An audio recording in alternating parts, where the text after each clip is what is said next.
boto, karapatan sa pagkamamayan, kalayaan magsalita, maglimbag at magtipon-tipon. Sa karapatang vertikal, ikaw ay o tayo ay may karapatan na bumoto. Nakapagboboto ba ibang tao para sa atin? Hindi po, teacher. Sa pagboboto, ano ba ang kailangan natin alamin sa ibang tao o sa tumatakbo para sa pamahalaan? Plataforma po nila, teacher. Tama ang matapunga. Meron pa ba? Meron pa ba? Teacher, tignan po yung qualities ng isang kandidato po kung bagay po dito sa Posisyon. kanyang tatakbo dun sa gobyerno o sa city cabinet. Tama. Pwede ba makita sa pictures? Ano ang inyong mga anak? May mga Vote by. ba? Yes, Teacher, sa tingin ko po, teacher, ito ay isang vote buying teacher. tama. Ito ay isang vote buying. Alam niyo ba sa panahon ngayon na binibigyan ka ng pera ng taong tumatakbo sa pamahalaan para iboto sila? Yun ba ang inyong gusto? Hindi po, teacher. Alam niyo ba na ang pera ay mawawala lang pero ang serbisyo ng isang tao ay Panghabang katumbas yun ng isang boto mo? Alam niyo yun. Pero kailangan ba o gusto niyo ba na botohin ng isang tao na pera ang katapat?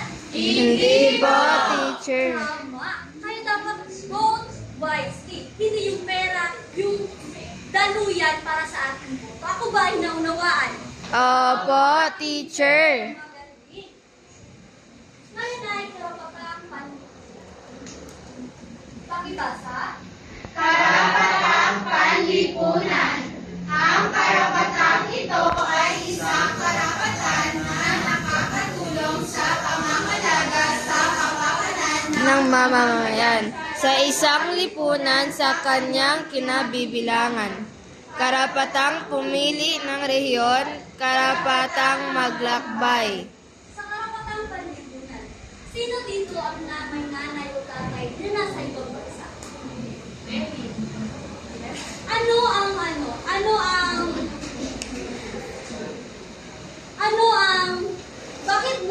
Bakit nasa ibang bansa ang lolo? Dahil po dito, teacher, mahirap na makakuha ng trabaho. Doon po sa ibang bansa, madali lang po siya makakuha ng trabaho. At malaki po yung sweldo doon sa ibang bansa. Wow. Nakakatulong ang pag-ibang bansa dahil mas malaki ang sahod doon kaysa dito, di ba? Sa karapatang panlipunan, tayo ay may karapatan na pumili ng reliyon. Meron nga yung iba, Kristiyano, pero gusto magbalik Islam. Meron naman, ang mga Muslim ay sinusunod nila ang mga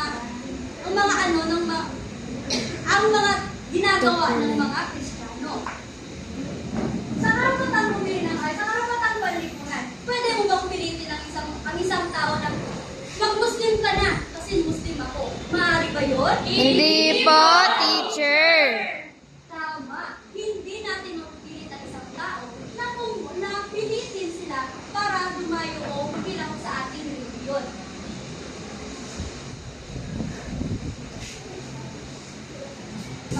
Gaya na lamang, ano ang inyong Parang justice. Oo.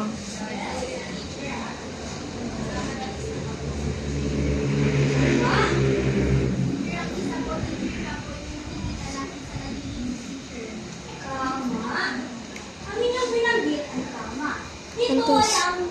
ay ang karapatan natin sa community sa ibang tao o kasamaan o ginagawa ng tao na sinasaktan tayo. Dito ay karapatan kapag nasasaktan. Ito na yung laban sa anong mga kasalanan. Pwede natin sa karapatan dito natin Identify.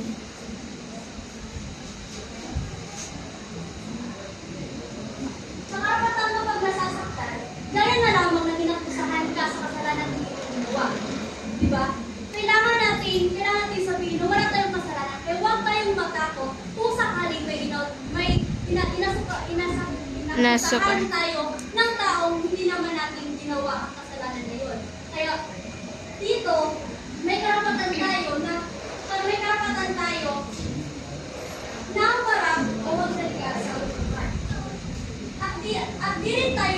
tayo kapag hindi rin tayo makukulong sa kaso hindi naman talaga natin ginawa o walang pruweba na tayo ang gumawa nun. Ngayon ay ang karapatan ng mga bata. Ibasa?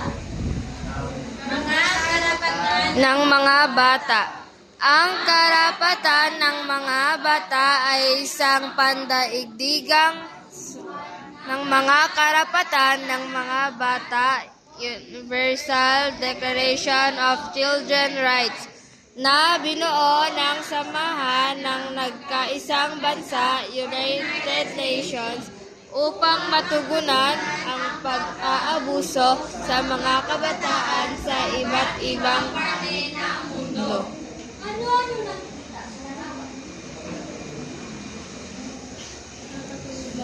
Yes, girl.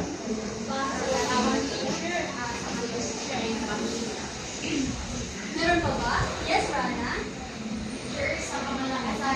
Unang larawan po, teacher, nagpapakita po ng masayang pamilya. Sa pangalawang larawan naman po, nagpapakita ng mga batang naglalaro po, teacher. Tama. Yun ang tama. Ay, tama ang inyong sagot. Sa karapatan ng mga bata, bata pa lamang tayo, ay may karapatan tayo. Gaya nga, ano bang karapatan na meron tayong mga bata? Yes? Ikaw. Yes, Rana? Teacher?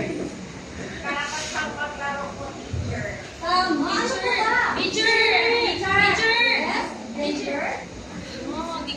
Ako, teacher, karapatan ko mag-aral, teacher. Tama. Karapatan mong mag-aral. Meron pa ba? Yes? Yes? Karapatan po, magkaroon ng pangalan po, teacher. Tama. Karapatan natin na meron tayong pangalan. Kapag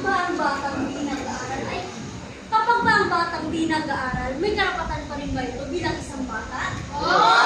Teacher! Paanong paraan natin masasabi na may karapatan pa rin isang bata kahit di siya nag-aaral? Self-learning sa bahay. Yes, Rana? Teacher, kaya po kasi namin po kaya po naman may lalaki po kasi kanina teacher na nakasaad po sa artikulo says po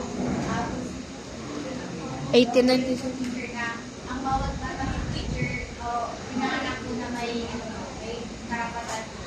Tama. Kahit ang bata hindi nakapag-aaral, ay may karapatan pa rin ito bilang isang bata. May karapatan tayong magkaroon ng pangalan, magkaroon ng pamilya, mahalin ng pamilya, at